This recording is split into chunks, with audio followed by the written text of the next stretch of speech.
ایک سنا کہ ابن تیمیہ اور امام طبری نے اجازت دی تھی کہ عورتیں جو ہیں وہ مردوں کی جماعت لیڈ کر سکتی ہیں اگر وہ زیادہ پڑھی لکھی ہیں تو۔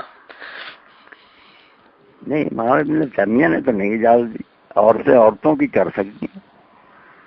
نہیں، انہوں نے کہا تھا کہ امام ابن تیمیہ نے کہا تھا کہ اگر عورتیں زیادہ پڑھی لکھی ہیں مردوں سے تو وہ جماعت لیڈ کر سکتی ہیں، لیکن پیچھے سے، یعنی کہ وہ پیچھے کھڑی ہوں گی اور مرد آگے ہوں گے۔ دیکھ لیں گے ان کے فتاوے میں نے تو کبھی یہ بات نہیں سنی۔ ابو ثور اور جو ہے نا امام طبری وغیرہ ان کے بارے میں پڑھتے تھے، دیکھیں فاج کیسی اٹھی گنگا کے امام کا کام تو آگے ہونا، امام کا منع ہی آگے،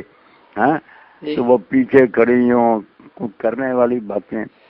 اور جس عورت کو اجازت نہیں دی گئی کہ آدمی امام بھول جائے تو وہ زبان سے سبحان اللہ کیا کری اسے ٹھوک دے، اس کو کہا ہاتھ پر ہاتھ مارے، اس سے امام توجہ کرے گا، اس کو امامت کی اجازت دیتے پھرتے ہیں۔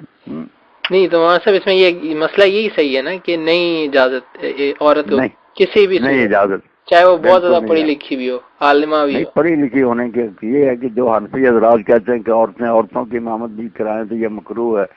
یہ تو مولانا عبداللہ لکھنوی رحمۃ اللہ رسالہ لکھا کہ یہ بات غلط ہے۔ حنفی ہوتے ہوئے انہوں نے نا رسالہ لکھا کہ نہیں، حضور کی بیویاں اور دوسری عورتیں کرتی تھیں عورتوں کی امامت،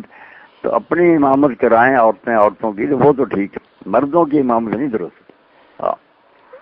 جو روایت ابو داؤد شریف کی دے دیتے نا کہ ایک عورت تھی، حضور نے ام ورقہ کو کہا تھا کہ اس کے لیے ایک مؤذن بھی مقرر کر دیا تھا جو اذان دیتا تھا، وہ گھر والوں کی امامت کراتی تھیں۔ اب اس میں کوئی المغنی جیسے کہتے ہیں گھر کی عورتوں کی، مگر جب وہ روایت ہی صحیح نہیں کیا فائدہ۔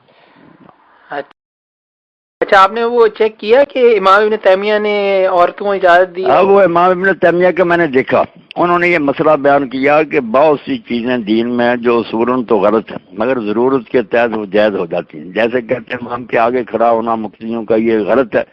مگر کئی اماموں نے کہا کہ اگر جگہ نہ ہو یا کوئی اور ایسی وجہ ہو تو پھر مقتدی آگے بھی صاحب بنا لیں تو جائز ہے۔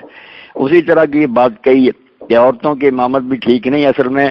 مگر اگر کسی جگہ ایسا ہو کہ صرف جاہلی اکٹھے ان میں کوئی قرآن نہ پڑھ جانتا اور اسی پڑھنا جانتی ہے تو وہ پیچھے کھڑی ہو جائے تو ان کی جماعت کرا دی۔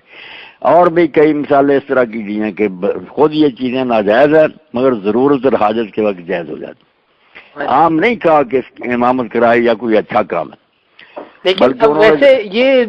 کیا کہتے ہیں، یہ تو بہت کم پروبیلٹی ہے اس چیز کے ہونے کی۔ یہ لوگ فیل ہی آتے ہیں، قرآن میں کسی نہ کسی تھوڑا بہت تو آتا ہی ہوتا ہے ہر ایک کو۔ یہی بات ہے، نہیں کئی جگہ ایسے نا شروع اسلام میں ایسا بھی تھا کہ سرے سے لوگوں کو چھوٹی صورتیں میں یاد نہیں تھی یا یاد نہیں تو غلط پڑھتے تھے، صحیح تجوید کے مطابق نہیں پڑھتے تھے، لحن پیدا ہو جاتا تھا، الفاظ ہی بدل جاتے تھے۔ بہرحال انہوں نے ان کون چیزوں میں شمار کیا جو جائز نہیں ہے مگر